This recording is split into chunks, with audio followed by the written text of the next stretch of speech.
Lewis. A right hand by Holyfield. By Buster Douglas. Look at this. He's knocked Mike Tyson down for the first time in his career. But unfortunately, it'll never happen. Front punches and punches, and it's over. I think it's going to be over. Aguero in big trouble against the ropes. I have to say there seems an element of genuine hate between these two, Ambrose. For sure. I don't hate the man. Just imagine if you bought a ticket. Stop it, Frank. You can stop it any time. Castillo's in trouble. Weak steps in, and the fight is over.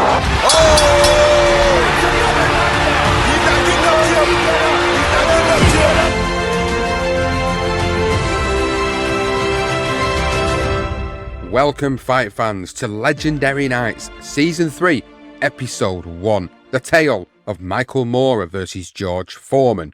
And what a tale and a story this is.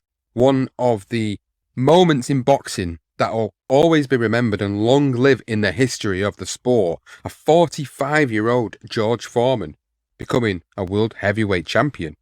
And this episode is telling you the story of how this all came about, how the fight came to fruition, what actually happened in the fight, and the breakdown and the aftermath of these two fighters' careers.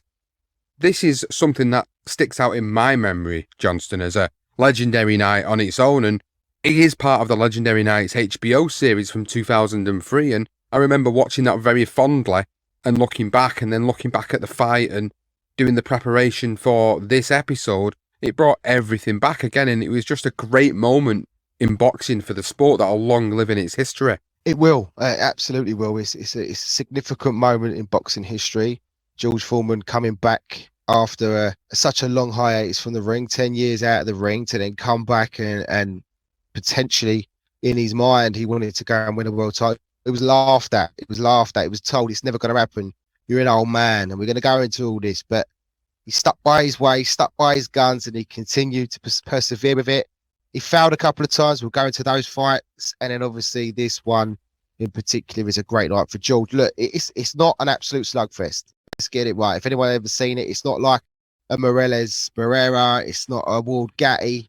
What it is very significant, and there's a great story behind it. And that's one thing we're going to try and do with our Legendary Nights, is make it a great tale for you all. So we're going to go into the interwinding road of how these two ended up in the ring together. And we're going to start, of course, with George, because George's career started way back when, way before Michael Moorer's, of course. So we're kind of following up a little bit on our career profile on George here, and we're going to talk a little bit about him first before we bring in Michael Moorer. Now, going back to 1977, and after losing to Jimmy Young and having a spiritual epiphany, George Foreman announced, through a friend, that he's going to quit boxing. And he said, "I wrote a letter to ABC re-signing my new contract as a colour commentator alongside Howard Cosell.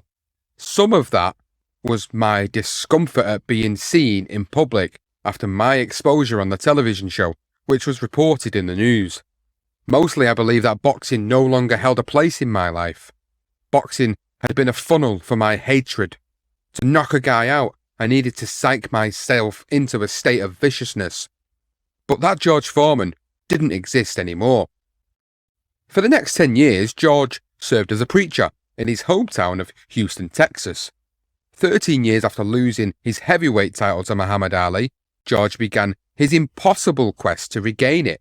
And George said, "Some people would say that my returning to professional boxing at age 37 after 10 years away was as foolish as believing that Elvis was still alive. They said that I could never hope to get back in fighting shape, that the muscle memory I needed to throw a professional punch was lost forever, and that what I aimed to do couldn't be done because, well, it hadn't been done."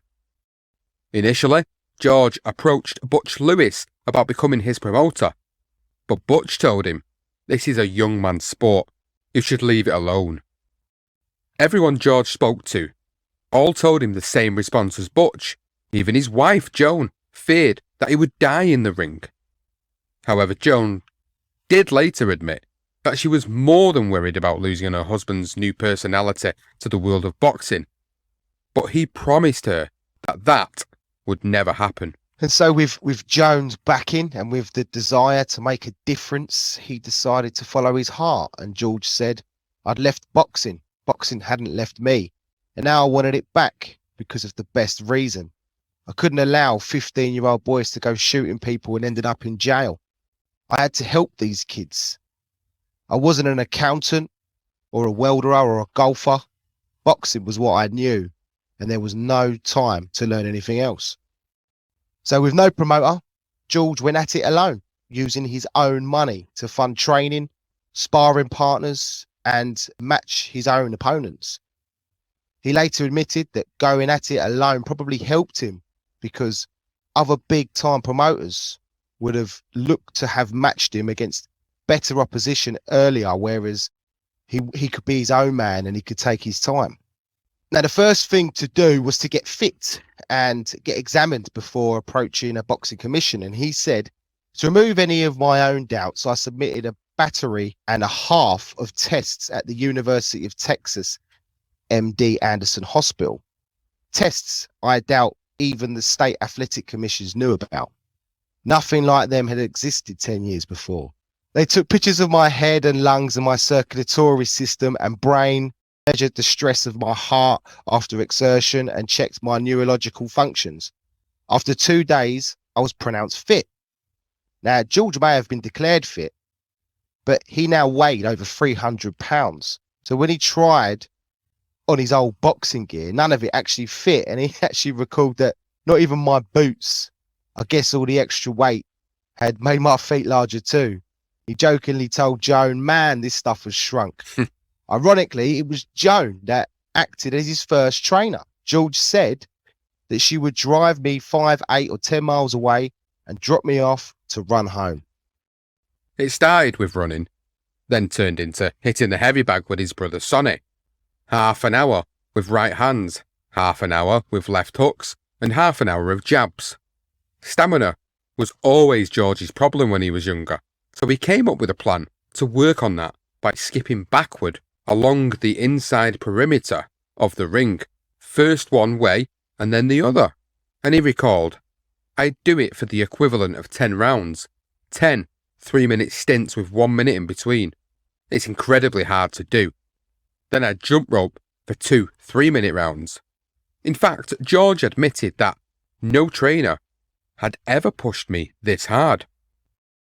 George decided he needed a proper trainer, so he hired Charlie Shipes, who had just been released from prison for distributing narcotics. It worked in both their favours because Charlie needed work and money following his prison release. George couldn't pay a huge amount, and more importantly, they had a history together.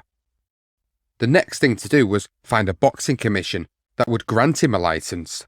Instead of selecting a state commission that were lenient, he chose the strictest one possible. George approached the California Athletic Commission and passed their mandatory test, but at a hearing in San Diego, the commission's doctor insisted that his age was the problem, and George recalled, the state didn't want my blood on its hands. There was no way he could reconsider, not even after seeing the results of my tests.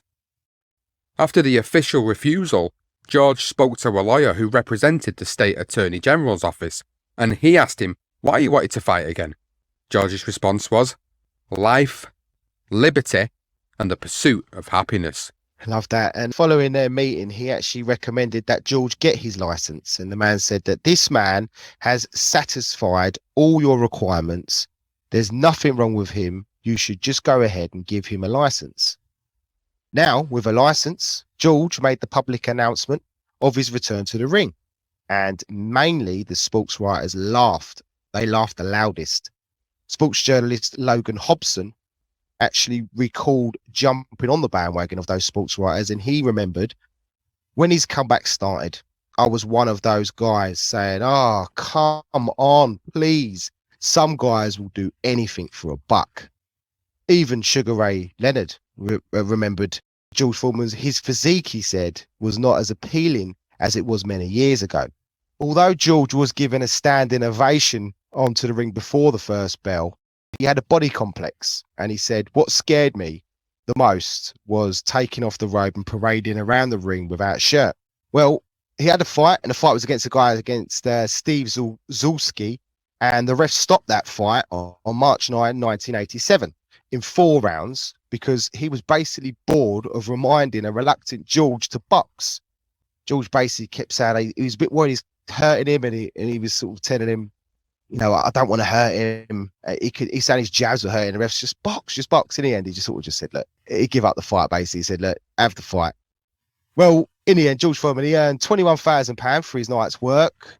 But many were critical, especially Boxing News, who actually wrote that George Foreman looked fat and slow.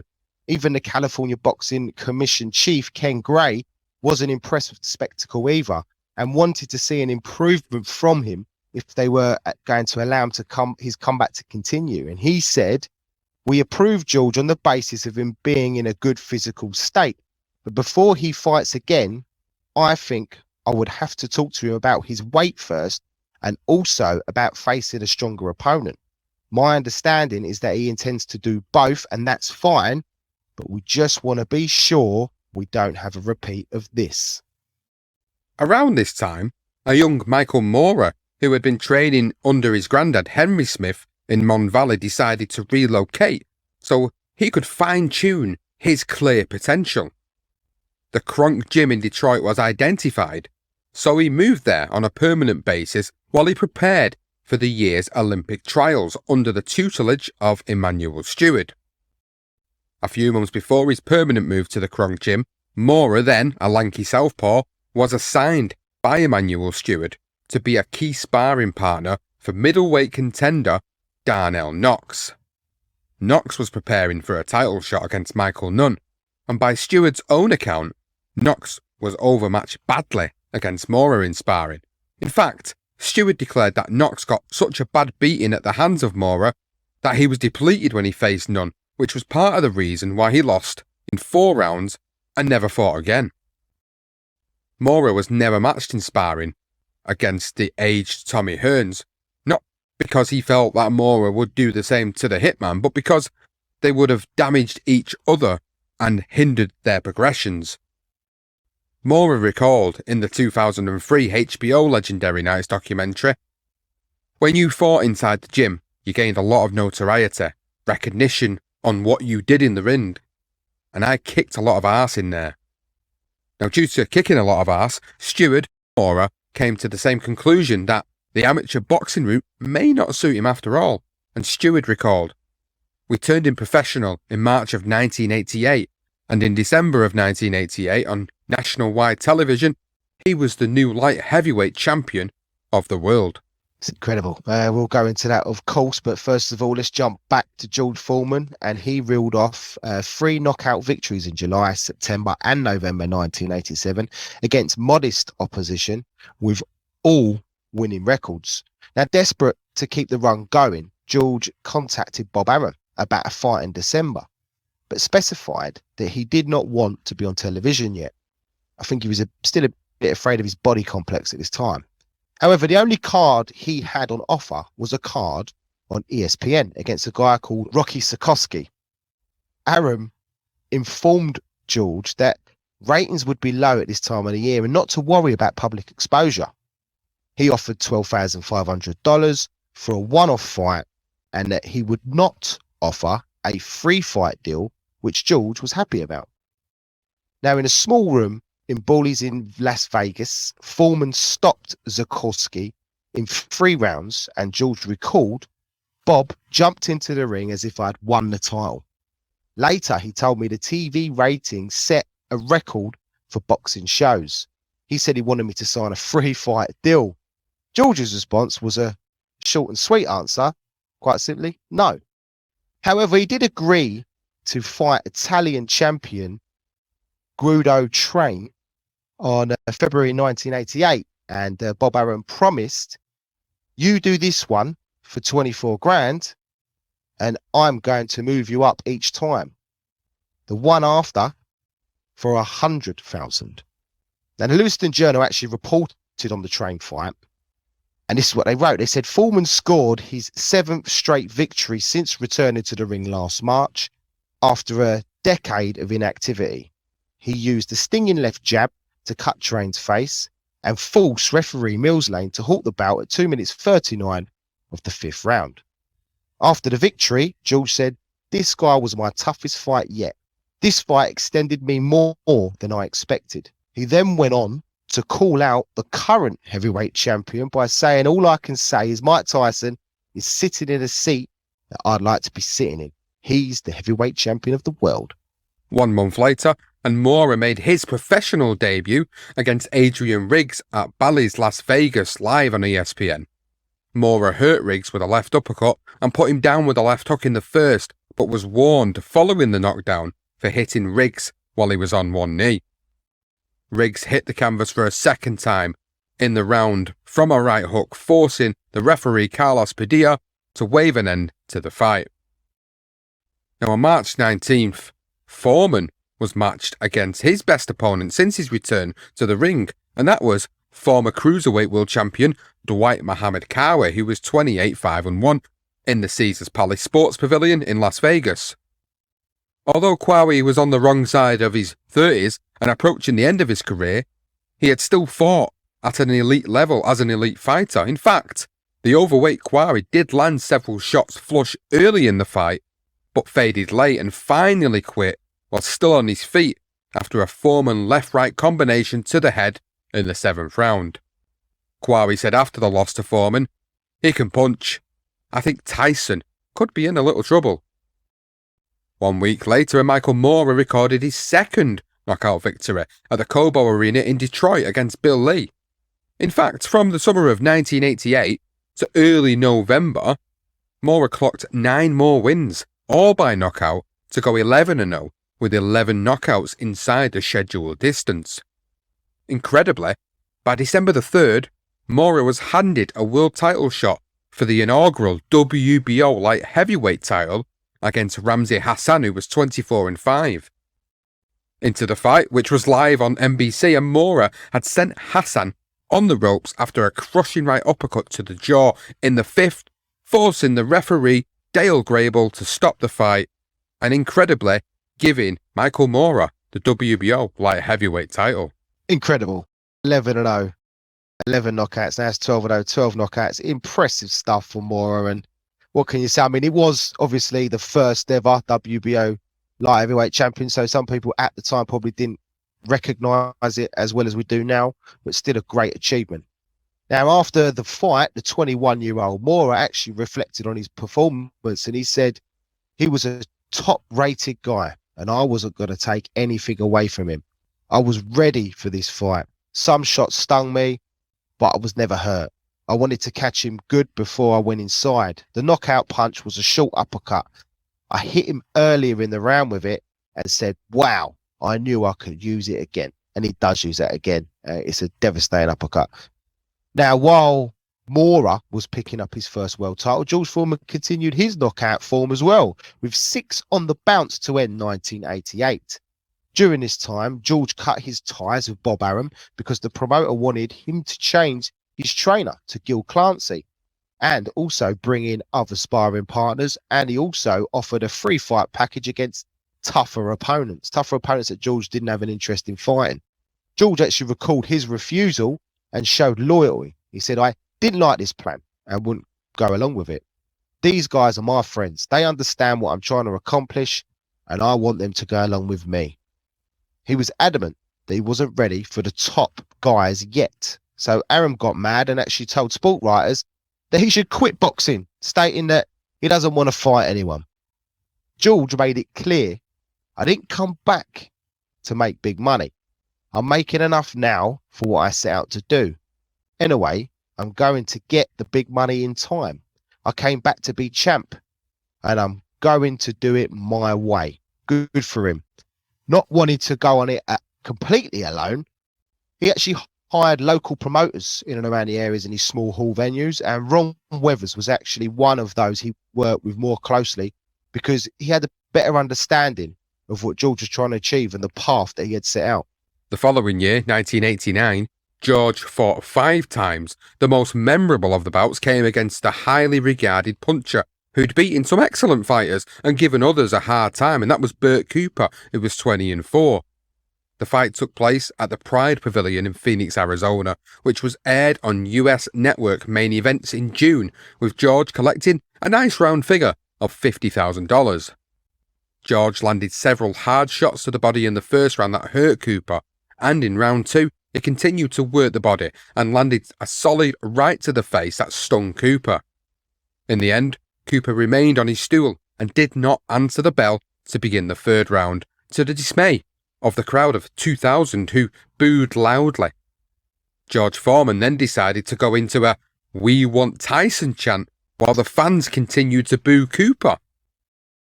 Now, Bert Cooper later gave a brilliant excuse for his poor showing when he said that he had hooked up with a pair of identical twin sisters several days before the fight and began a non-stop binge of alcohol, cocaine, and sex. And he said, "I didn't sleep for 3 days. They set me up."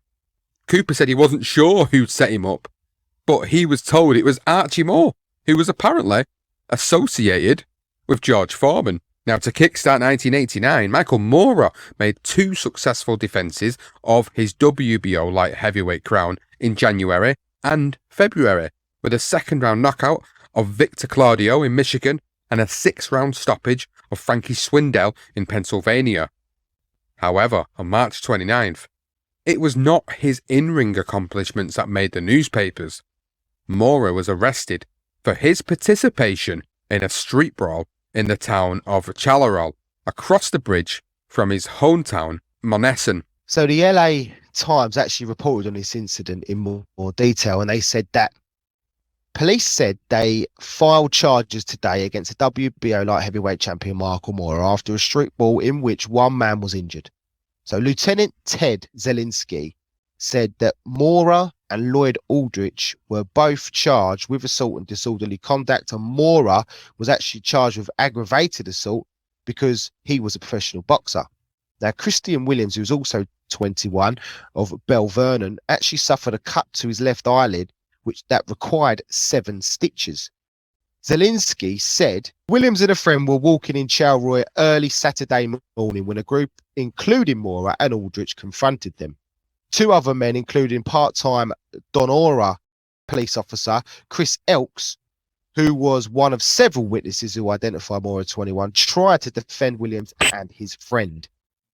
So, in a plea bargain, the charges of aggravated assault and disorderly conduct were dropped, and Moorer was actually sentenced to 18 months probation and 100 hours of community service. The incident also cost him nearly $250,000. I bet he wished he never threw that punch. So the following month, Moorer made his 3rd defence of the title, the WBO light heavyweight title, against undefeated Fred Delgado, who was 16-0 in Detroit. Now, you could say that Moorer committed legal assault on the Puerto Rican in just 1 single round, knocking him down twice and was battering him until the fight was correctly stopped by the referee. Coincidentally, Moorer then ended up on a Bob Arum card on June 25th at the Convention Center in Atlantic City for a 4th defense against the #1 contender and former world champion Leslie Stewart. Moorer continued his incredible knockout streak of 15 wins and 15 KOs live on CBS Sports Saturday, twice putting his opponent down in the 8th, but after the 2nd knockdown, Stewart got smashed up until the referee stepped in and stopped any further punishment. It was a pounding and, well, what can you say about Moorer? Devastating in the ring and pretty devastating outside of it by the sounds of things. Yeah, certainly devastating outside of it as well. Now, to complete a very successful year inside the ring, Moorer made 2 more defences of his title, brutally knocking out Jeff Thompson in 1 round and then stopping Mike Cedillo in 6 rounds. The new decade started the same as the old one, ended for Moorer with a 9th-round stoppage of the undefeated Marcellus Allen and a devastating knockout in the very first round against Mario Mello. It was a left hook to the body that sent Mello down squirming in pain. He spat out his mouthpiece and made no attempt to get up as the referee reached the count of 10. Now, 1 month before Moorer clocked up his 19th knockout victory in as many fights, George Foreman was given a decent name on paper, but someone who had been out of the ring for 3 years, and that was Jerry Cooney, who was 28-2. Cooney's last fight was a 5th-round knockout defeat against Michael Spinks in 1987, but Ron Weathers managed to convince Cooney to come out of retirement. Now, we're sure that the $1 million guarantee to fight a 41-year-old was more than enough to get Cooney back in the ring. Bob Arum and Top Rank were back on the scene, with the fight being hosted by Caesars Atlantic City at the Convention Center. The fight was billed as the Preacher versus the Puncher, and critics called it the Geezers at Caesars, and it was in front of a crowd of 12,581 live on closed-circuit TV and pay-per-view. The fight was actually fun while it lasted. Cooney took the first and hit Foreman harder than he'd ever been hit. He testified this himself and he said, "I remember 2 blows that taught me what it's like to be hit that hard. Neither Muhammad Ali nor Jimmy Young delivered them. One had been courtesy of Ron Lyle. The other came that night from Jerry Cooney."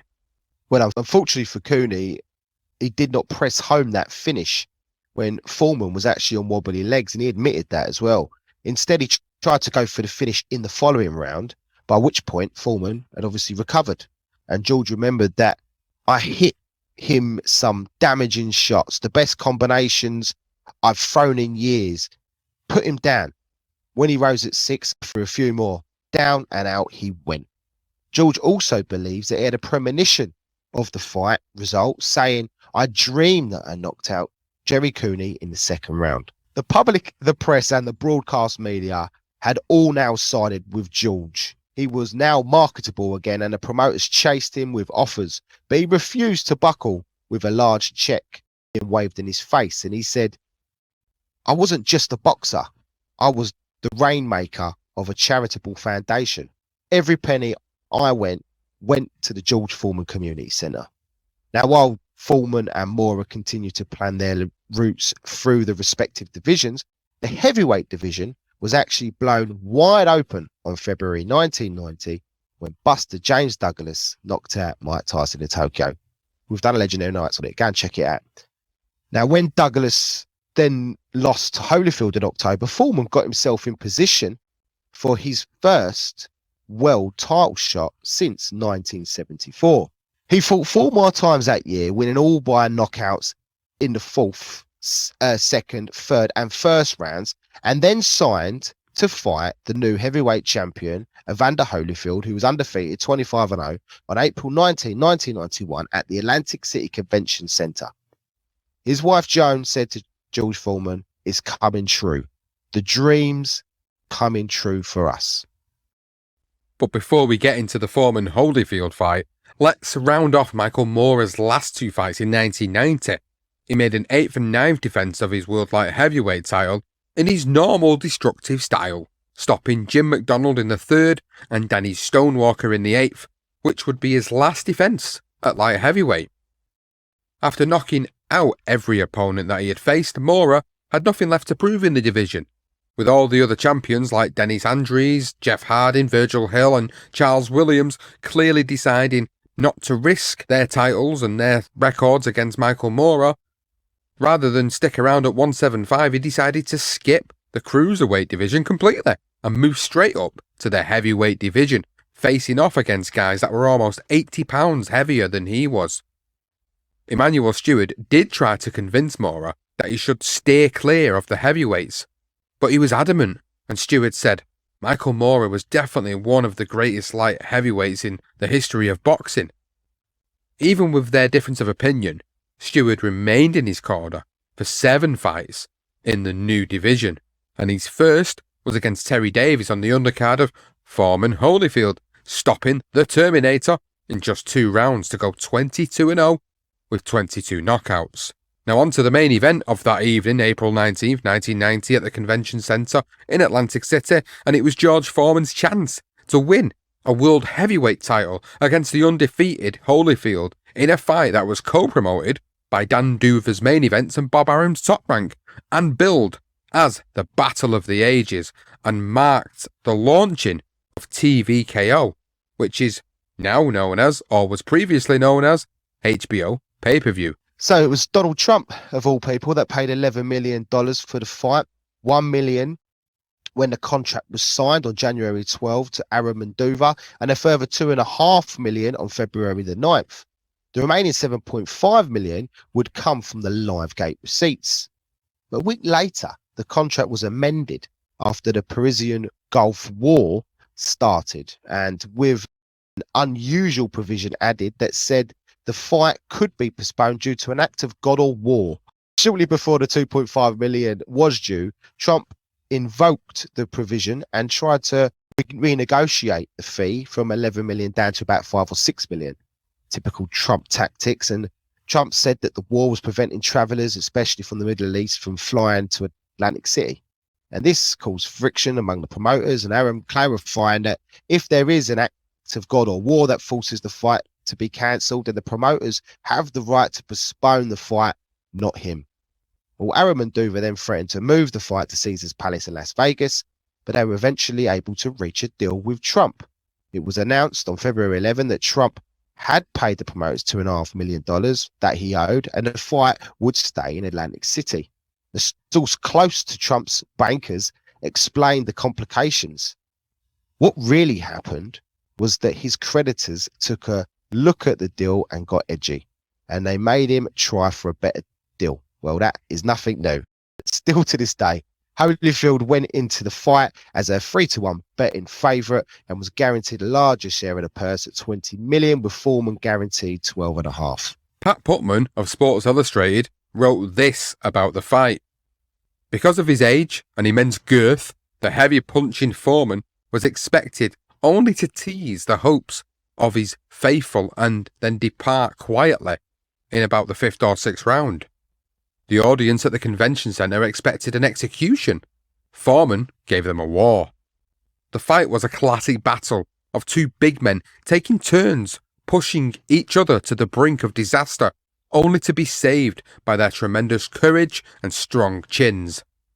Putman continued with his report and he said, as an estimated 10 million fans watched on TV, Foreman seriously hurt Holyfield in the 2nd and 7th rounds, and in other rounds appeared to be but one blow away from recapturing the title he had held from January 1973 until October 1974.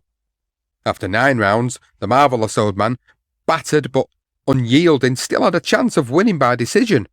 Foreman came out of Houston, Texas with a dream. For 36 minutes, he was Holyfield's nightmare. Unfortunately, it was not the fairy tale ending for George, who lost by a unanimous decision. After a fight where George reminded the world he was not just fighting to make up the numbers, he also reminded them he was not in the hurt game for just the money either. And he said, I'm not fighting for money. You've got to have a focus. You just fight for money, you get hurt. You focus on the title, you'll naturally make money doing it. We've kept our dignity and there was no retreat. It's honor. Every young man out there, 35, 40, and 50, can be proud of themselves. I had him out in the last round, but he was really hurt, and I didn't want to hurt him. I took pity on him because I thought I was ahead in points. But realistically, we've proven that the age 40, not 50, not 60, is not a death sentence after all. Well, you had the whole house pulling for you tonight, George, that's for sure. So George, let me... We're still our home, and we fight on. Let me ask you something. Did you surprise yourself at all? With all the critics you had, did you feel that you were going to put on this brilliant of a performance yourself? Well, it was a good champion I was in the ring with. It was a good fight for that kid. He fought real good. He proved that his family, I'm sure his family was behind him. My family was behind me. We had a good prayer. All the young men, we never pray to win. We pray to go out there and do our best. And when a man gets a chance and an opportunity for life, liberty, and the pursuit of happiness, and he does his best, what more can you ask for? George Foreman did not return to the ring until December the 7th in Reno against Jimmy Ellis, who he battered in 3 rounds. In the second, Ellis was so dazed he returned to the wrong corner. When the round ended, his trainer had to get him and lead him back to the correct corner. Oh dear. Not quite to be there for George, but tremendous finish against Jimmy Ellis. Poor Jimmy. Well, Mora finished 1991 with 3 victories by way of knockout against Levi Billups, Alex Stewart, and Bobby Crabtree. Now, the Stewart win was the standout of them all, in a heavyweight war that left Mora's nose bleeding within a minute of the first round. Stewart cut over his left eye and dropped twice. The crowd of about 8,000 watched on as Mora got hit with a series of hard right hands in the second, which left him shaken, but he eventually found a way and stopped his valiant opponent in the fourth. The following month, on August 4th, Mora was arrested for hitting a police officer this time. Mora was adamant at first, saying, "I never touched him." The officer Carl Fonzaglio testified that he went to a house call due to a disturbance and ended up suffering 7 cracked teeth, temporary loss of hearing, a slight concussion, and a displaced disc after being punched in the jaw by Mora. One punch did all that. Wow. Well, Fonzaglio said that he was hospitalized for 3 days, was under doctor's care, and could not return to work because of his injuries. They had a hearing, and after the hearing, Mora, now 24, shook hands with him, and he apologized to the officer, saying, "I'm sorry for what happened. So I never touched him, I'm sorry what happened." Fonzaglio, well, he told reporters that the apology was kind of late. Look at my face. The officer's jaw was swollen at the time of this interview. Now, it had all began, this actual incident was when Mora actually made a disturbance during a basketball game in the Mon Eastern Civic Centre before going to his mother's home. After arriving at his mother's home, a source said that Mora snapped, beat a porch rail with a chair, punched a window and a mailbox, and then punched Mr. Officer Fonzaglio in the jaw, causing all that damage. So bit of a trouble time there for Michael Mora. Well, it's more than once, isn't it, outside of the ring now, where he's had an incident. Now back to the ring, and Mora fought twice in 1992 against Mike White in February, going the 10-round distance for the first time in his career. Although he did floor White in the final round, the bell saved him in Caesars Palace, Las Vegas. A month later, he faced off against Everett Martin in Michigan, where he was floored in the 3rd round for the first time in his career, but recovered to take a unanimous decision for the 2nd time. But the pick of the bunch was an excellent fight for the WBO heavyweight title against Bert Cooper at the Trump Taj Mahal in Atlantic City, New Jersey on May the 15th. The fight was televised on TVKO pay-per-view under the promotional banner of Main Events, and it started with a bang. Mora hit the deck in the first, as did Cooper, in a start that was reminiscent of the intensity and pace of the first 3 minutes of Hagler Hearns. Into the third, and Mora was down a second time before he regained his composure and finished off the former World Championship challenger in the 5th round with a blistering left uppercut. All right, I'm here with Michael Moore, the new WBO heavyweight champion of the world. First off, how does it feel to be world champ, Michael? Feels good. It's going to sink in later. First of all, I want to thank God, my Lord, my Savior. Chief Knox, I did it, man. All to Detroit. Fucking right, man. It's over with. All right, now let me ask you something, Michael. You had a strategy of sitting on the ropes. I can't believe that was a Manuel Stewart strategy for you to sit on the ropes. Well, I know, and I was commenting on that during the broadcast. Why were you doing it? I have some feelings why you were, but I want to hear it from you. Because I can see shots better, and I see him on the outside picking my shots, and I came through. Bert's a tough guy. Take your hat off to Mr. Cooper. It was a good fight. He had me hurt a couple times, but I came right back. Now, it was your strategy. Did you think your strategy was failing you when you got knocked down in the first round? And I said, did you think your strategy was failing you when you got knocked down and were taking some good shots on the ropes? I couldn't take anything away from Bert. I mean, he come out to try to fight, and I was just the strongest. Thank the Lord, my Savior, boy. He came through. What were you thinking when you got knocked down in that first round? Were you aware of what was going on, or were you on Queer Street for a minute there? Nah, I guess I was hurt a little, but this is boxing. You're going to get hurt. I mean, I went down, sign of a good fighter, come right back up and win the fight. Do you feel all the confidence in the world in yourself now as a heavyweight? Does this prove to you that you beat a man that took Evander Holyfield 7 rounds to knock out, took you 5, and a man that had time to train for you? Do you feel confident in yourself? I feel confidence. I always had confidence in myself because I'm a strong-minded person. Some water, please. And I just went in there and I did it. Mora became the first southpaw to win a world heavyweight title in the history of the sport, and the fight was named KO Magazine Fight of the Year in 1992. Following the victory, Mora moved out of his trainer and surrogate father's house in Detroit, Emanuel Stewart, and he sold his contractual interests, and Stewart recalled Mora's reasons for doing so. He said, by the time that Michael Mora had begun fighting as a heavyweight, he had also made changes in his mental makeup. He wanted to do things more his way. Regardless of what you would tell him, he wanted to prove you wrong. Bit of a bad move, and I think you can sort of see when he's out of the ring, and you can see he's although he's won a world heavyweight title, there's a bit of trouble there for Mora. Clearly, I think it's evident. Before Mora actually captured that title, George Foreman took on a mutual opponent in his sole fight of 1992 against Alex Stewart at the Thomas and Mack Center in Las Vegas. George picked up a handsome $5 million again, but he had to work for his dough after knocking Stewart down twice in the second round. Rather than finishing off his wounded opponent, Foreman openly admitted that he went easy. And this is what he said. He said, "I began hitting him on the tip of his nose. When I asked the referee to stop the fight, he refused. So I backed up and Stewart began swinging shots at me. My face took some hard props and swelled. My nose bled. While I still won a clear decision, some people in boxing claimed I should stop. Not only had I lost my killer instinct, but now I was taking beatings too. I reminded myself that such speculation was part of the boxing game. It didn't matter as long as I knew what I was doing." Back to Mora, who, following the departure with Stewart, he basically decided to vacate his WBO title now. And this was because he wanted to move up in the other sanctioning bodies. He wanted to be ranked higher in the other bodies. And if he held that title, he wouldn't have been able to do so, apparently. So he also turned to a new trainer, Tony Ayala, of all people. Not Tony Ayala, but it's Tony Ayala Sr. in their one fight together against Billy Wright in a fight that ended inside 2 rounds. Mora clearly was not happy with Ayala. Mora changed trainer again and began working under George Benton and Lou Duva for the whole of 1993.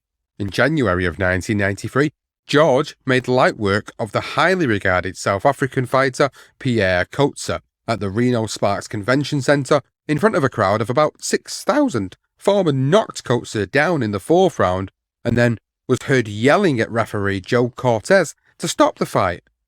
But it continued until the 8th, when the South African was floored again. He got up and was allowed to continue, but Cortez decided to stop the fight after a few more punches. Now the following month, and it was the turn of Michael Mora, live on ABC Worldwide of Sports, under the main events banner, to continue his assault on another world title. First up was James Bone Crusher Smith at the Showboat Hotel and Casino in Atlantic City, in a fight that was certainly one-way traffic. Mora was able to box his way past his courageous old-timer, who didn't pose much of a threat, but he was too stubborn and experienced to be knocked out, as Mora took a unanimous decision. On April 27, 1993, Mora took a rematch against Frankie Swindell in Michigan, but the fight ended in an anticlimax after an accidental headbutt halted proceedings. It probably should have been declared a no contest rather than a technical knockout win for Mora, but the referee believed Swindell, who gave up after getting butted in the right eye, could have continued.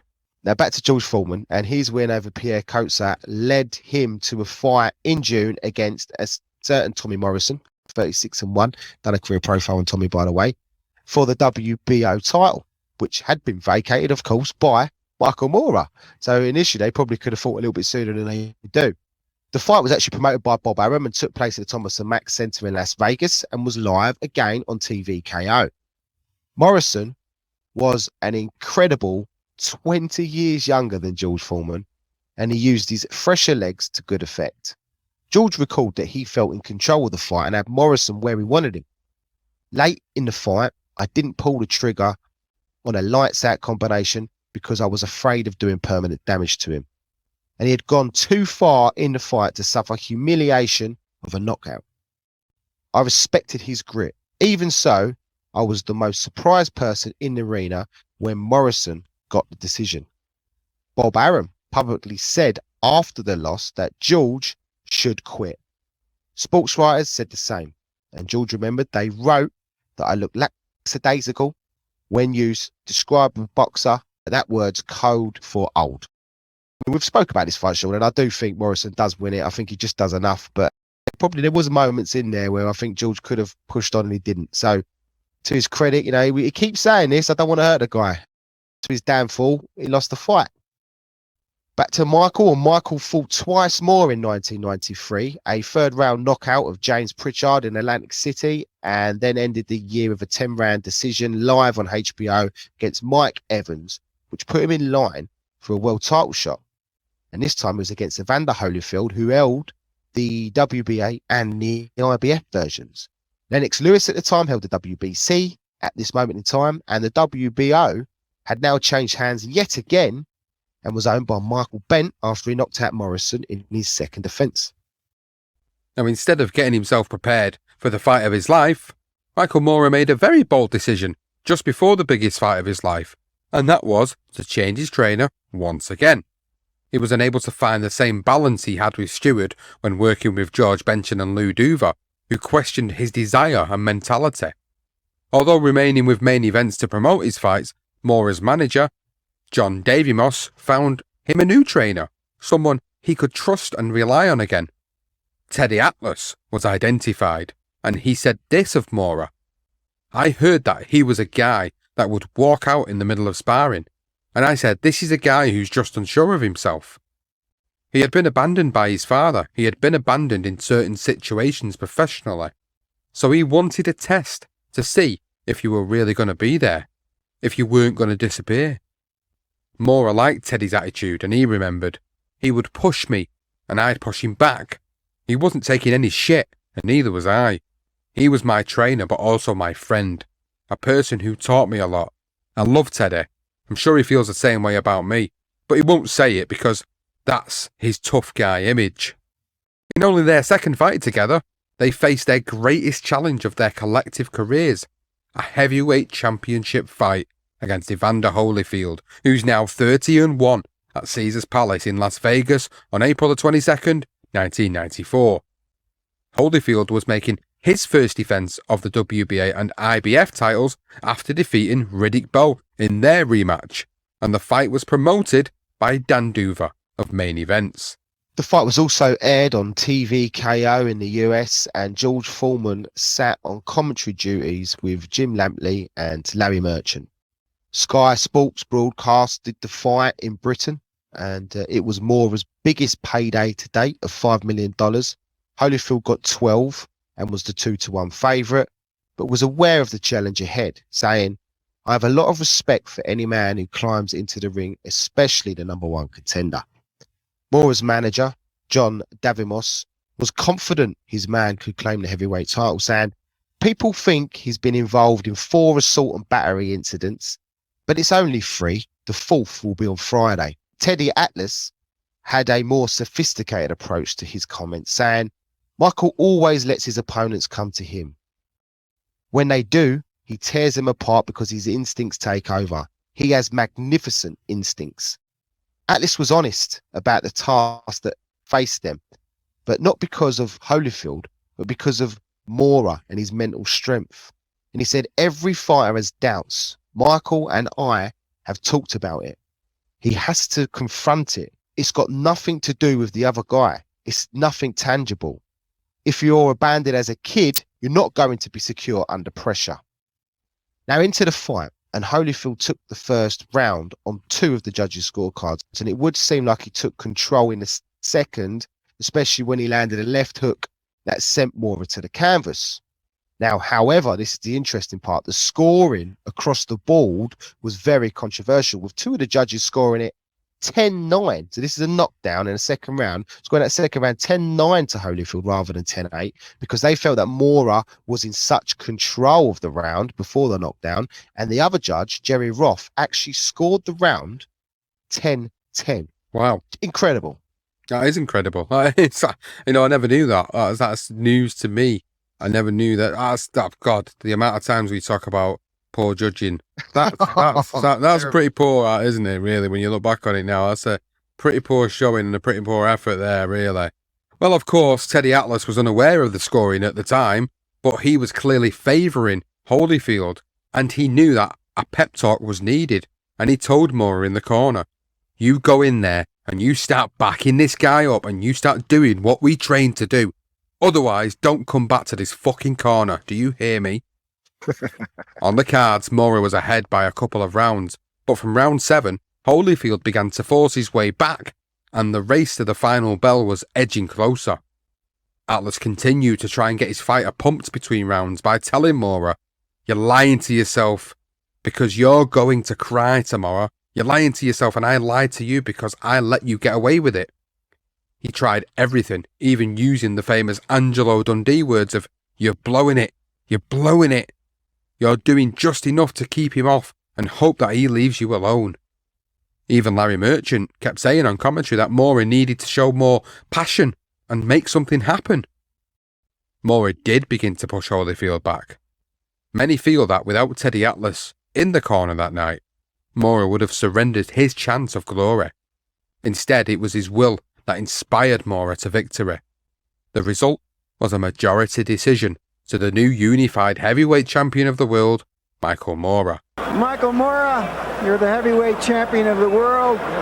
Did you believe at the end that they would give you the decision even though you were knocked down and it was a fairly close fight? Excuse me. First of all, I'd like to thank the Heavenly Father, and that fight was dedicated to my son who is home. Hey, enough. Everyone talked about the fight going 12 rounds, if I could take it or not. I just had to keep him off of my jab, and I did it. I worked 7.5 hard weeks. I got it.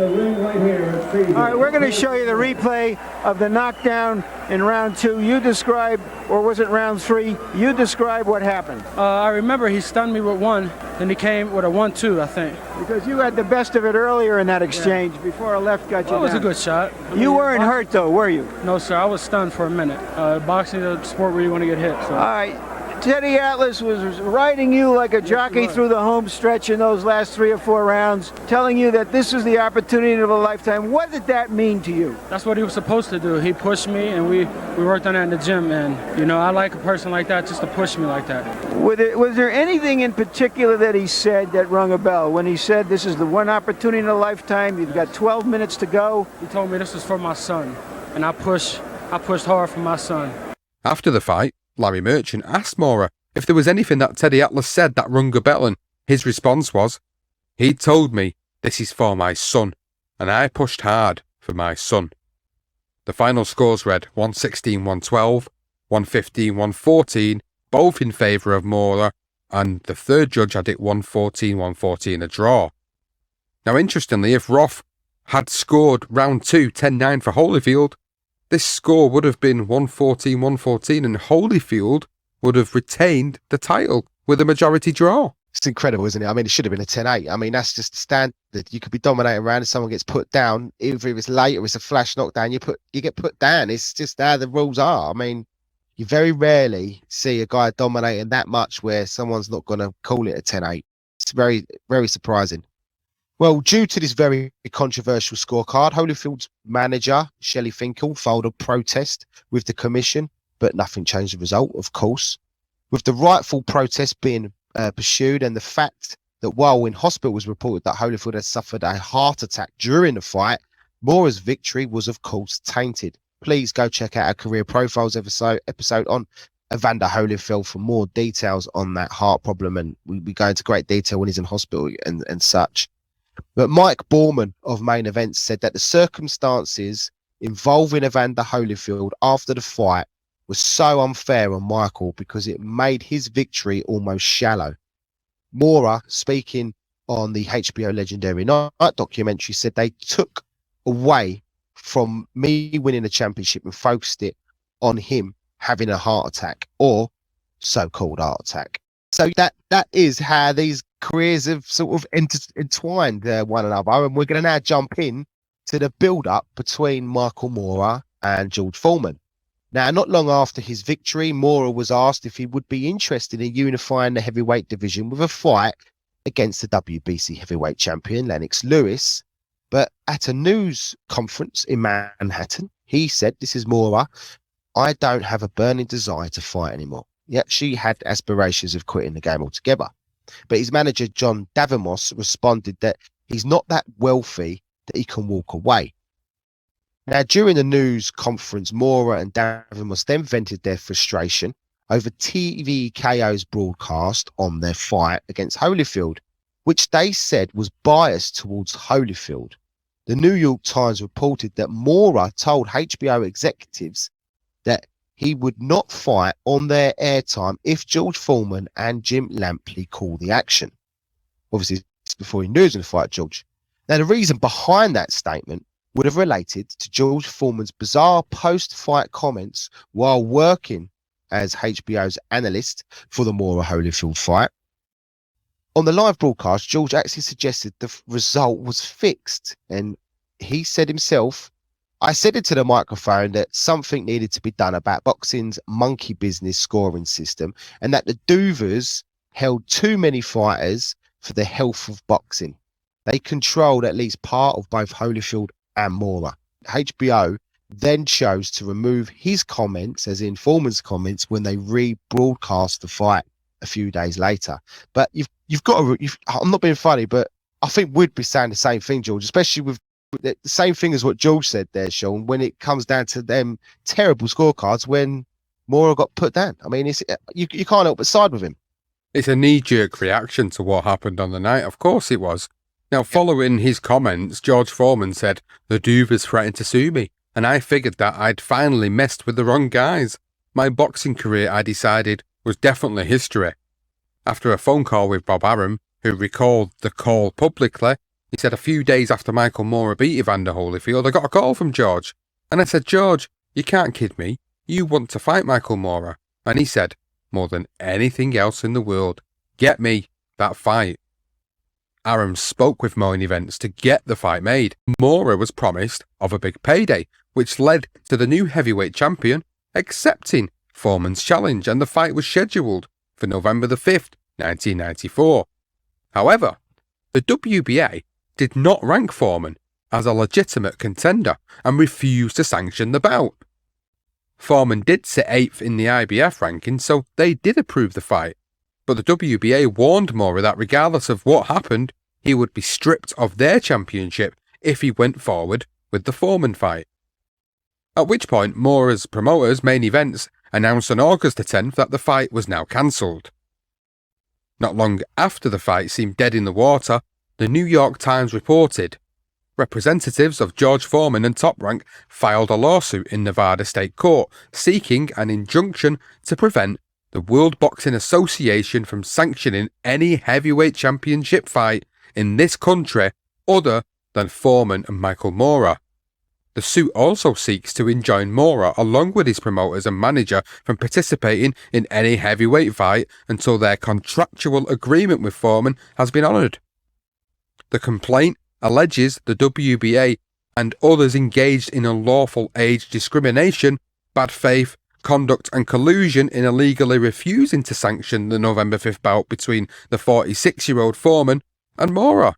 Going down the age route, well, then on August 21st, 1994, the New York Times printed once again, "A judge has given George Foreman approval to fight the WBA and IBF heavyweight champion Michael Mora on November 5th at the MGM Grand Garden in Las Vegas, Nevada. District Judge Donald Mosley found Friday that the WBA acted erratically in denying an official sanction of the proposed bout. To fight, Foreman still has to be declared able by physicians for the Nevada State Athletic Commission." So all good, because of course George was declared fit and the fight was signed to take place as originally scheduled on November 5th, 1994. Now, it was now 7 years since George Foreman made a return to the ring. He had failed in 2 attempts in recapturing the heavyweight crown, but due to the current politics surrounding the division, he found himself in line for a 3rd shot. Now, Jim Lampley explained how Foreman had found himself in contention, and he described the current path of the situation at the moment. So Mike Tyson was away in prison. Evander Holyfield and Riddick Bowe were in the process of deteriorating each other, and Lennox Lewis had lost unexpectedly to Oliver McCall, so the landscape was wide open. Foreman began training for the Mora fight at his youth centre just down the street from his church in Houston, and he also began to promote the fight, telling the media, "I'm not saying I'm great, I'm nothing near great, but this boxing is me. It's what I do. Boxing was invented for me and nobody else. There's nobody been born meant to wake up in the morning and put on the bruising suit. People say to me, how can you come back? How can you sacrifice? How can you make this struggle? This is no struggle. This is easy. I'm almost 50, but this is what I do. All I do. This is my business. And when you see me fight, you get a glimpse of my soul. Let me show you. During that same media interview, George picked up a pencil and drew doodles on a piece of paper. This is Ali fighting, dancing, hitting and running. He didn't like to fight. He was giving you a glimpse of his soul. Now here's me hitting Ali until I'm too tired to hit him anymore. In any fight, I'm the one coming forward. I'm the one you must escape. He poked the paper with angry dots, stalking the doodles. The dots get angrier, and he shattered the pencil lead and said, "What I am is a force of nature." Meanwhile, Teddy Atlas tweaked Mora's training regime to prepare him for the dangerous Foreman. He moved Mora into camp in Palm Springs, California, 9 weeks before the fight, a week earlier than normal. He changed the daily wake-up call from 6:30 to 5, and he enforced a 10:30 p.m. curfew while they trained. Mora did everything Atlas asked of him, and everyone in his camp seemed happy and content with his mental attitude and physical condition. Mora devoted his spare time to his 2-year-old son Mikey, and trained with enthusiasm. When it was time for Mora and Atlas to speak with the media, it was his trainer that did much of the talking, and he said, "Foreman is a con artist. In the old days, he had the bully con, but in the ring in Zaire that night, Ali shredded that con. He destroyed him with a rope-a-dope. Destroyed him because for the first time in his life, Foreman's bully con did not work." And Teddy Atlas continued, and he said, "Once that happened, there was nothing left in George but character. And George had very little there." You look at the film of that fight, that pirouette of his across the ring. That was not a knockout punch. He wasn't seeing the dark lights. That punch was just a convenient reason to pirouette. He submitted to Ali. So where Teddy may have been trying to demonstrate that George of 1974 may have given up, he was under no illusions as to the threat that the new revamped George would pose to his fighter. He said, "You know why he's dangerous? Because 20 years later, he knows he could have taken that punch. He knows he quit. And he knows if he had taken the punch, it wouldn't have hurt as much as what he had lived with." So he knew what it was about. Many still doubted Atlas. The comparison of a 45-year-old George Foreman recapturing the title against a 26-year-old world champion in Michael Mora was just a step too far. Tim Kawakami of the Los Angeles Times agreed when he said, "At that point, I just thought that a middle-aged man don't knock out 25-year-old heavyweight champions." It's fair enough. However, George had become a fan favourite, with many cheering on the older underdog, and he was desperate to prove his point that age was just a number. He said, "I just want to go out there and show the world at 45 and 55 is not a death sentence. We can do anything we want to do." In contrast, Double M, as Michael Mora was known, was more like the Triple D, who resembled the younger and meaner George Foreman, disturbed, disgruntled and disillusioned. While George was more than happy to speak with the public and promote the fight in his courageous way and happy-go-lucky way, Mora kept himself to himself and stayed quiet. But he did become increasingly less patient with Foreman's antics in the lead up to the fight. And Mora reflected, "I knew what Teddy told me. He, as in George Foreman, was a big con, and I just looked at him like, you're so fake." When it came to the media, Mora was unable to find the right balance. He admitted himself that back then, I was probably very confrontational. Sports writers did not respond well to his answers during interviews, and sports journalist Richard Hoffer recalled, "He was worse than reclusive. He was almost antagonistic to the point where you almost felt, not knowing any better, that it might be dangerous to be with him." Mora, though, was always clear in interviews.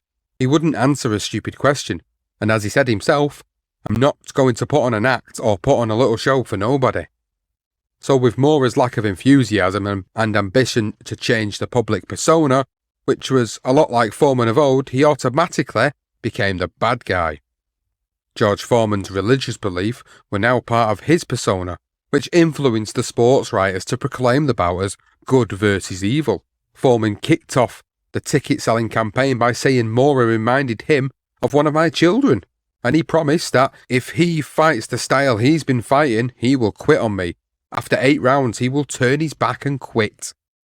Then in the final press conference in Las Vegas, George took a remarkable turnaround from his usual bubbly personality when he announced that in a visit from the Almighty, he came to my room with some sheets on.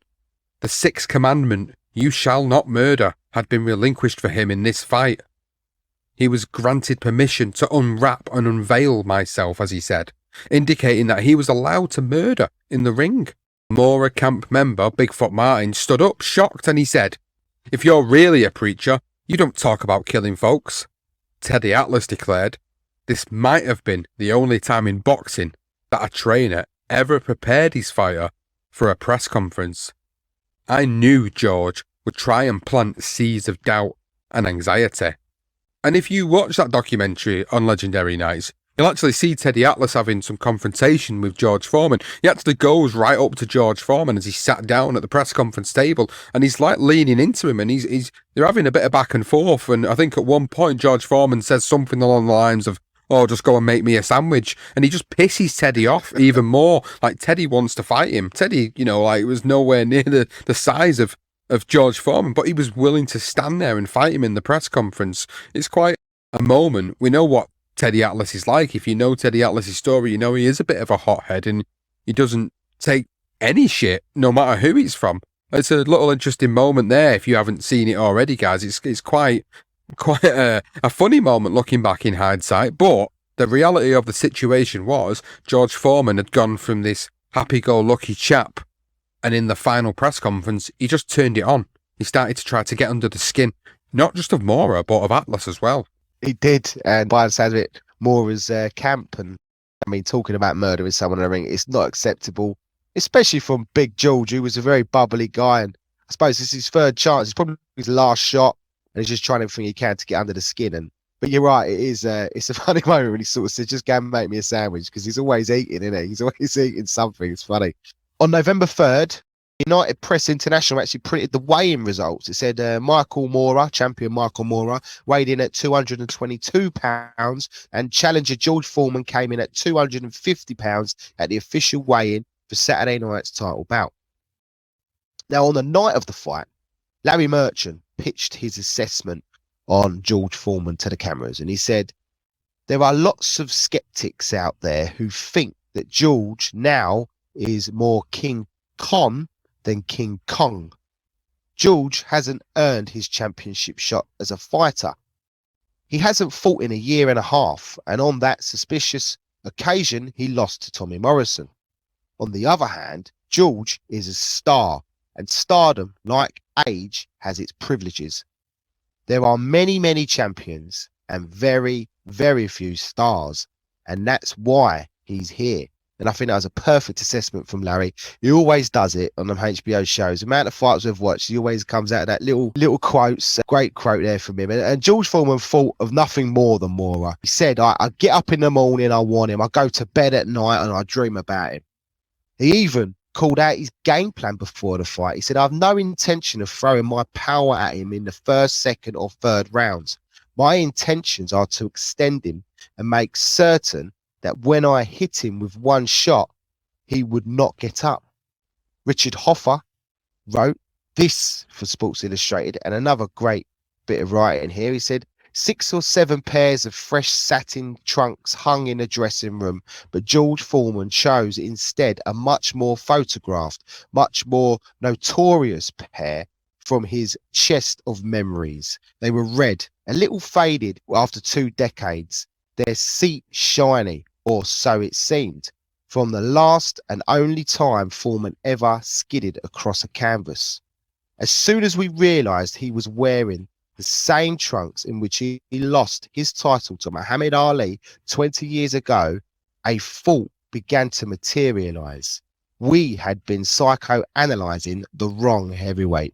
Not only did Foreman wear the same red trunks that he wore in Zaire, but in his corner was Muhammad Ali's legendary trainer, Angelo Dundee, who had been in Ali's corner in Zaire, now known as the Democratic Republic of Congo. Foreman hadn't fought in 17 months since losing a 12-round decision to Tommy Morrison. Some actually worried for his safety, as many did for Ali 20 years earlier. One of Foreman's most dedicated followers was so worried that he stated he would leap from his ringside seat, storm the ring and stop the bout against Mora, and said, "I don't care. If I'll get arrested, I won't see George get hurt." Tonight, live from the MGM Grand in Las Vegas, Nevada, HBO Sports presents World Championship Boxing as Michael Moore, WBA and IBF heavyweight champion, defends his title against the one and only George Foreman. It's scheduled for 12 rounds. 20 years ago last Sunday, an indelible memory in heavyweight boxing in Kinshasa, Zaire. After 8 rounds of the unique and unforgettable rope-a-dope strategy, Muhammad Ali lashed out with the punches that floored George Foreman and ended his reign as heavyweight champion of the world. Just this past Thursday, Foreman weighs in again for another heavyweight title shot. His weight, 250 pounds. Heavyweight champion Michael Moore weighing in at 222 pounds. And this arena at the MGM Grand, set up to house as many as 14,000 plus, will be pretty close to full tonight. Overwhelmingly populated by ticket buyers who are hoping against hope that the 45-year-old baby boomer star George Foreman can pull an unlikely miracle and lift the heavyweight crown from a young and unbeaten champion. So now we get into the fight details. Now, this took place on November the 5th, 1994, which was at the legendary MGM Grand in Las Vegas, Nevada. The 6'2" southpaw Mora was a 3-1 betting favourite, and being the unified world champion, of course, holding the IBF and WBA straps, he picked up a $7 million purse, with Foreman collecting a $3 million purse. Legendary referee Joe Cortez called the action, and the ringside judges were Chuck Giampa, Jerry Roth, and Dwayne Ford. Mora's pre-fight record was 35-0 with 30 KOs, and Big George Foreman, who stood 2 inches taller, was 72-4 with 67 KOs. The fight was broadcast by HBO and aired as part of their long-running series, HBO World Championship Boxing. Jim Lampley provided the blow-by-blow with Larry Merchant as analyst and Harold Lederman as the unofficial ringside scorekeeper. At the time, Foreman was a second analyst alongside Merchant, but since he was actually participating in the fight, Gil Clancy took his place. Now then, let's get into the fight. Now, rounds 1 to 3 started off as, in some ways, Foreman predicted. Mora actually controlled the pace of the fight from the very beginning and won the first 3 rounds convincingly, just peppering Foreman with his right jab and just keeping out of range. But every time Mora leaned forward to throw a punch, Foreman would stick out the jab in his face. Now, whatever Mora did in them first 3 rounds, as Foreman said in the pre-fight build-up, he threw that jab. That was pretty much how those first 3, there wasn't really much what you can say. I mean, moving into the 4th and 6th, this is the one thing with this fight, you'll get the pattern of, if you haven't seen it, Mora is pretty in control. So, I mean, what we are trying to do is we're going to try and bring in other people and what they say during the fight. So Mora continued with his dominance in rounds 4 and 5, and then made the old man's left eye swell at the beginning of the 6th round. And Foreman began actually hitting Mora with a little left to the body to move him in position while sort of sneaking a right hand around the guard. Something you just notice is sort of just very soft. I mean, the safe soft, nothing soft from Foreman. And Foreman actually explained that you go around him with the right, it makes him not hear for a second. So he's trying to hit the eardrum kind of thing. He's just prepping him. Now, although Mora was out punching Foreman for much of the contest, it was George who remained calm, applying constant pressure while subtly keeping Mora inside his front foot.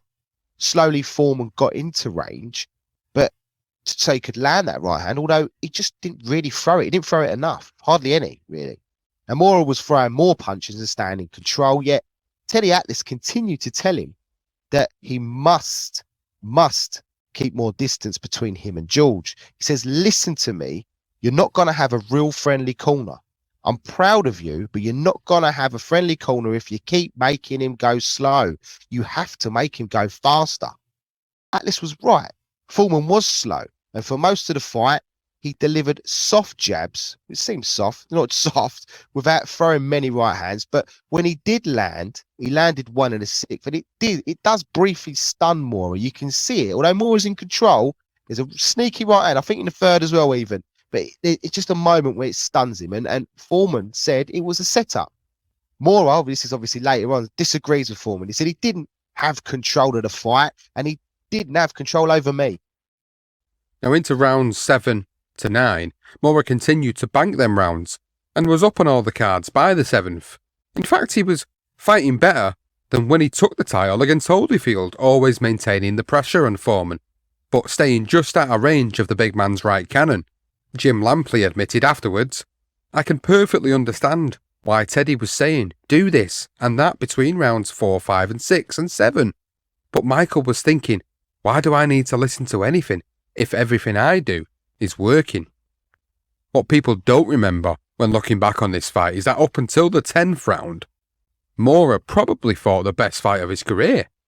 He was tremendous that night for 27 minutes. Larry Merchant remarked during the fight about the myth of George's power and how it was being exposed by Moorer because he was taking them without what seemed to be much bother. Fellow commentator Gil Clancy spent much of his time during the cast doubting Foreman's capability as a legitimate threat. Foreman did admit that Moorer was on top, and he said he was doing everything right, but I was doing something he had not prepared for. Teddy Atlas could see what Foreman was trying to do and the threat he possessed, and he said, don't stay there because he's looking to set you up with one shot and then he will open up a combination if he hits you. Even Michael Spinks watched on and was confused with Moorer's reluctance to move, and he said, I didn't understand why he, as in Moorer, was being so courageous, standing in front of a big man like that. Moorer, on the other hand, felt comfortable at the time, and he said, I thought I was doing fine, but he's on the outside looking in. I can't see what he sees. He can't see what I see. But it was clear to see Moorer had become more flat-footed, and did later admit that he was actually out on his feet before the 10th. Yes, I mean, I think the only two people that could really see anything was Teddy Atlas and George Foreman. Honestly, I mean, when you watch the fight, there are moments where you sort of think, could Foreman do it? But the more the fight goes on, you just think Moorer's going to just go on and win it. But he is standing in front of him at this point. And people are now saying George's power it's not relevant. Well, after the 9th round, judges Roth and Giampa had given 7 rounds to Moorer and had it 88-83. Judge Ford's scorecard was a little closer. He had it 86-85 in the favour of the champion, with Foreman winning 2 additional rounds on his card. Knowing where this fight stood, Angelo Dundee told George Foreman just before he sent him out for that 10th round that he was going to have to take him out and win by knockout, and that the time had now come. Now, with Dundee's words obviously ringing in his ears, Foreman stepped out for that 10th round, and he actually recalled that, I thought of Muhammad Ali in Africa, and I knew what it felt when he got into the ring and everyone was cheering for him. I could hurt him, but the crowd just kept him on his feet. Now, for the first time in my life, I was feeling the same thing. George Foreman reminisced on this famous 10th round. He said the first punch I hit him with was a straight right. It was just a little too high. He didn't move out of the way because he was kind of stunned. I expected him to fall, but he didn't.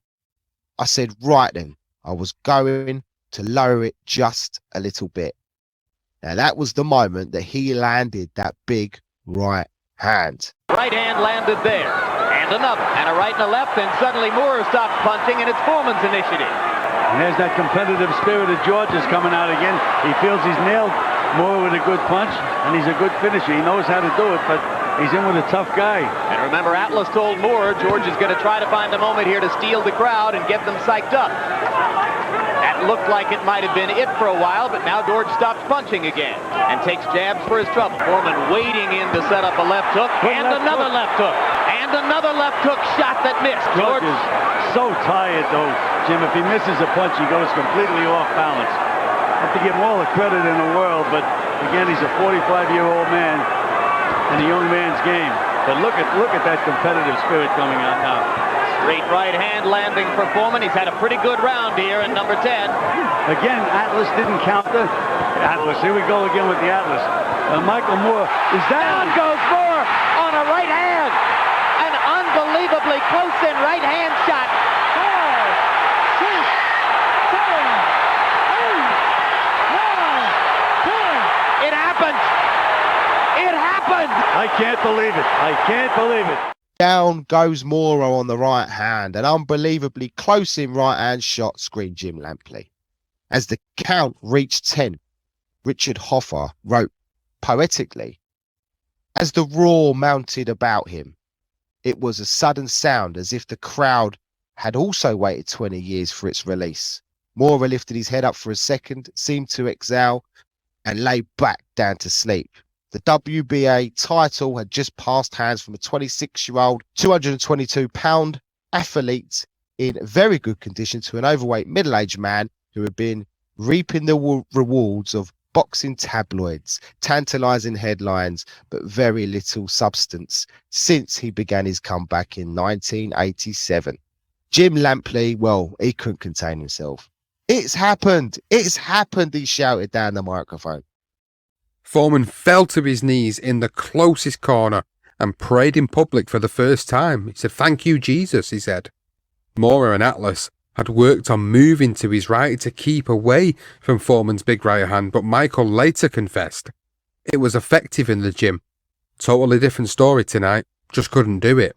Teddy Atlas said he never saw it coming. Everything disconnected. It was devastating. This was a chance for him to grow. We got through it. Who knows what would have been in front of him, but we didn't quite get there. Mora admitted my body was completely dead. Foreman had regained the title he lost 20 years earlier, and he said, I knew it would be a knockout in the 11th round, I thought. I knew if I could hit him with a right hand and get a little body English in it, he would not get up. With that in mind, he became the oldest boxer in history to win the World Heavyweight Championship at age 45. And he said afterwards, now I won't have to be introduced as the former heavyweight champion of the world no longer. All right, George, congratulations. This is an impossible dream. Tell us your thoughts about what you just accomplished. Well, for all of my old buddies in the nursing home and all the guys in jail, always remember that song, When You Wish Upon a Star. Doesn't matter who you are, anything your heart desire can come to you if you just don't give up on your dreams. I'm so happy, and I want to thank Seth Abraham because I called him up on the phone and said, you know, this fight can happen if you want it to happen. Seth argued a little bit. He said, well, George, it can happen then. So that man who runs HBO is a special human being. Thank you for the plugs, and I'm sure that Seth appreciates it. Tell him to give me a bonus, please. George, you were having a hard time, it seemed. He was beating you to the punch, hitting you a lot of good stiff punches. You were hitting him with punches, and yet he was right there. What happened in the last round? Well, I had the power this time. Bob Cook here. We trained about trimming down, but at the same time, what was that, carbohydrates and stuff he gave me, told me I'd be stronger and I'd be able to eat Wendy's hamburgers all the way through training. So I was able to get my cheeseburger and at the same time have that energy for the last because nobody can keep taking those kind of punches he took for 5, 6, 7, 8 rounds. He's got to just kill out sooner or later. Were you ever hurt or seriously stung? He had power, and every time he touched me on top of the head, it would just shake my body. The man is powerful. The fight was named the Ring Magazine Knockout of the Year, and George Foreman received the Ring Magazine Comeback of the Year award. Now into the aftermath, and George Foreman continued to say, I planned it out for the previous 3 months. Nobody had any idea that I was setting this fight up all night. Well, Michael Mora had a different opinion in the aftermath of this fight, and this is what he said. He didn't believe what George Foreman was saying, and he said, bullshit. Don't fake it. You got lucky. Don't sit there and say you planned it by no means. I was crushing him for 10 rounds. I don't have no bad feeling toward George, but don't say that you set this up because you're lying then. You're lying. Well, I don't know, really. We'll speak about it after, I suppose, and our thoughts, but we're just going to wrap up their careers afterwards. And George Foreman, well, he was stripped of the WBA title after the Mora fight, with the WBA Executive Committee meeting in Atlantic City rejecting Foreman's appeal to have his bout against the German Axel Schultz sanctioned. Foreman was hoping to go to court to contend the decision, but obviously he was stripped of it anyway. Foreman then hoped for a potential super fight with Mike Tyson once he was released from prison, but that failed to materialise. I mean, they've both spoke years later. Tyson said he didn't quite fancy it. Foreman was saying he definitely didn't. So I don't think they really did fancy fighting each other. I don't know. Maybe I've not heard Mike since, actually. I think Mike probably would have taken it. Who would have won? I don't know. It's a dream fight. Well, the WBA demanded that he face mandatory challenger and former world champion Tony Tucker. At the time, he was actually promoted by Don King, and Foreman was unwilling to get himself involved with King for his fight, so he refused to meet Tony Tucker, and then Tony Tucker fought Bruce Seldon, and they went on to fight for that title. Foreman still held that IBF version. He then did fight Axel Schultz, won a controversial majority decision. Many felt that Schultz won that, and due to significant controversy in the decision, a rematch was ordered, but Foreman refused to give the German a rematch, and as he was seeking other opportunities, he did say he wanted to fight Mora again or Holyfield again. Therefore, on June 28, 1995, Foreman relinquished the IBF championship, but was still recognised as the lineal heavyweight champion, as he hadn't been beaten by anyone. He continued to hold that recognition until Shannon Briggs defeated him in 1997 in what proved to be his final fight. George Foreman ended his career with a record of 75 wins, 68 by knockout with 5 losses. His championship record was he defeated 5 opponents, 4 by knockout for world heavyweight titles. A record of 5-3 with 4 KOs in world title fights. 6-4 with 6 knockouts against former or current world titleists. And in those title fights, he beat Frazier twice, Ken Norton, Dwight Muhammad Quarry, JB Williamson, or former champions, this is JB Williamson and Michael Mora, and lost against former champions in Muhammad Ali, Evander Holyfield, Tommy Morrison, and Shannon Briggs. So moving into Michael Mora's career in the aftermath of losing to George Foreman, he actually got a chance to regain a portion of the heavyweight championship in early 1996 when he was in line to face the winner of Schultz and Francois Botha for the vacant IBF title. Botha earned the victory, but a positive steroid test by Botha caused in the result being changed to a no contest and the title once again being vacated. A bout was signed between Mora and Schultz, and in a close match, Mora was actually able to recapture the IBF title by split decision. Mora continued with his trait of changing trainers and fought under Freddie Roach in 1997 and then Isaiah Clarke and Benny Collins.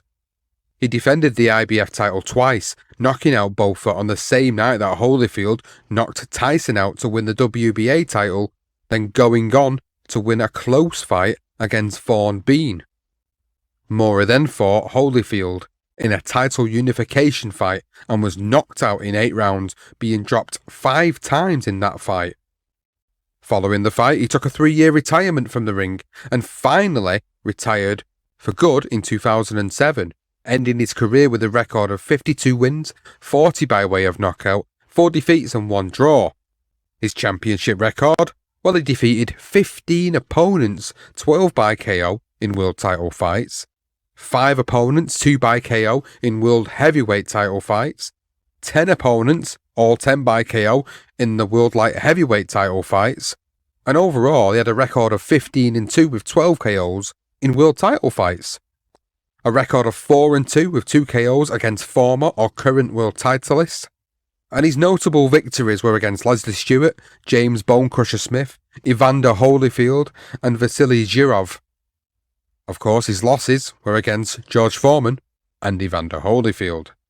And that wraps up the legendary tale of Michael Mora and George Foreman. I'm really interested to get into our thoughts of and memories of this particular fight, because now we've told the story again and we've told different elements to maybe what you didn't know about this story. I'm curious to know what your initial thoughts are as listeners. For me, my opinion on this fight was George Foreman was actually getting beaten for most of the fight up until he started to land them big shots. Then 1-2s started to come down the middle. And I look back on the fight yet again for about the 10th time, and you can see, as Mora said, he had nothing left in him. He couldn't move around the ring as much, and he just seemed to stand in front of him. And it just seemed like it was easy enough for Foreman just to lay them 1-2s in because he weren't going anywhere. It's like his feet were stuck in quicksand. He couldn't move. There was no lateral movement for him. And it just left it straightforward for George to just land them 1-2s. And the first one he lands on him in the fight, you can see it really stuns him. And I think from that point onwards, he doesn't recover. And he continues to get hit with the same shot until he gets put down and eventually counted out to lose the title. I think it's a real shame, really, for him that it all fell apart in that particular fight. Obviously, we've talked about his career and him recapturing the IBF title following that loss to George Foreman. But that's a huge loss, really. It must have been a real confidence shatterer, if you're asking me, personally, against a guy who's 20 years your senior, a guy that's supposedly fat and slow, a guy that really you should have beaten quite convincingly and was essentially beaten quite convincingly until everything just seemed to fall apart in that fight. So I do feel for him in that regard, but I think you can see throughout his life and his career from what elements we have presented in this story that he had this sort of knack of going off script in his personal life outside of the ring and also inside the ring at many times and many occasions. And this was one of them, but this time he didn't get away with it. That's right. And I mean, you mentioned the fact that he came out like he was on sort of sinking sand, like quicksand or something. It was a bit like, I mean, Foreman for me felt like he was underwater for so long. He was very slow for me. I mean, he looked old in there at times, Foreman. And I mean, the blueprint there was from Tommy Morrison. Foreman reckons he let him off the hook. I sort of can see where he's going with that, but Morrison beat him the way he's supposed to. And that's probably Morrison's best fight. And for me, that's what Mora did for pretty much those 9 rounds. It was probably his best performance for 9 rounds, without a doubt. And then he just gassed. He stopped listening. I mean, fact is, he's the world champion. You got your trainer, you're someone you trust, and tell you, let's just stay away, keep your distance. You know, you've won this fight. You got one guy that had it a bit closer, but you don't need to stand there in front of him. I mean, even Michael Spinks is sort of saying, why is he standing there? I mean, if you're going to look at another blueprint, look at Spinks against Larry Holmes. You know what I mean? That is it. That's how he should have fought. He did that for 9 rounds. He got caught, and I think that buzzed him bad. That first one you was saying, Sean, there. That first one buzzes him, and then it was inevitable. When he landed it, it was a beautiful shot, and that's the beauty of the heavyweight game. I suppose in Mora's respect, he's the champion, and he stood there like a champion rather than running away. Because if he'd have run away for 2 rounds, he would have won it. I mean, let's be honest, he would have. I don't know. It's a tricky one, and it must be such a bitter pill to swallow for him because of the fact that he was an old man, Foreman, wasn't he? I mean, it is so true. I mean, it's devastating. You know, 1994, I was in Portugal. In the summer of '94, I was in Portugal, and then I remember we got Sky because I was so excited the first time, and I didn't watch this fight. I'm not going to lie to you and say I stayed out and watched it live. I didn't. But my brother did fill me in. He was like, George Foreman is just won a world heavyweight title. And I was like, wow. I mean, I was like, 12 or something like that. But it was a mad moment. I mean, it's a moment I remember. So it is a very historic moment in the sport of boxing. And although the fight is it's difficult to really give our opinions. When we're trying to break down the fight by rounds, other than bringing other people in, it is pretty much the same though, isn't it, Sean? All the way through. Mora dominating the fight, and then in the end, it's just wonderful finish. It's not your stereotypical legendary Gatti Ward or Barrera Morales, as you was pointing out earlier in the show. But what it does give you is that significant moment in boxing history. George Foreman at 45 winning the world heavyweight title, when seemingly things like this seem impossible. I mean, he did it in the heavyweight division. Bernard Hopkins does it later on down the line, of course, as we know, a few years down the line from then on. But, you know, the fact that he's the only man to have still done it at this age, that record still stands, you know, the oldest heavyweight world champion. No matter what anybody says, that moment will live in boxing folklore long after George is gone, long after probably we're gone off this earth as well. And that's what he's done. people might be looking at this in 50, 60 years down the line and looking at moments like this in the sport and saying, there was this guy, George Foreman, who basically retired, come back, did it all his own way, and somehow managed to beat the young southpaw heavyweight champion of the world, who had a fantastic knockout ratio, by the way, and stunning. He was able to beat him. He was able to beat him, and this is a moment that I will always look back on with fondness, because it's just something that was not expected by anybody, and it's the reason why it became our opening episode for season 3, because the tale of Maura Foreman was a tale that needed to be retold once more. All these years later, HBO does a great job of it in their 25-minute documentary. Go and check it out on YouTube. But we wanted to tell a full and complete story of how this led up to where it did, and the aftermath of it for both men as well. And we did that. Michael Moore captures the heavyweight title once more, the IBF version. George Foreman probably could have been involved in some other fights, but there was obviously issues with sanctioning bodies, and he loses his last fight against Shannon Briggs, who was another great upstart at that point. So it all has its intertwining moments throughout their careers and how it affected the heavyweight landscape in the aftermath of this, which is why it makes it such a wonderful tale, and a great pleasure to have sat down and done the opening episode for season 3 on Moore versus Foreman. I hope everybody's enjoyed it, and if you have, do go and let us know on social media at Legend Night Pod on Twitter, or the BTR Boxing Podcast Network pages on Facebook, on Instagram, even the YouTube channel. When the video is up on there, you can leave comments on there about what you think about this moment in time, what your thoughts are on the fight, what Moore's thoughts were on this fight, what Foreman's thoughts were on this fight. Do you believe what they were both saying in the aftermath of it? I'm really curious to know, even all these years later, what people do think about this moment and think about both of them fighters and their careers in the aftermath of this.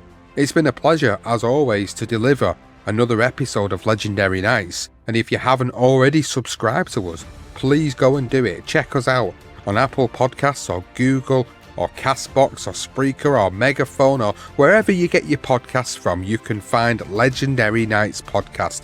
Please do go and check us out on there. We hope you've enjoyed this first episode of Season 3 Legendary Nights, the tale of Michael Moore versus George Foreman.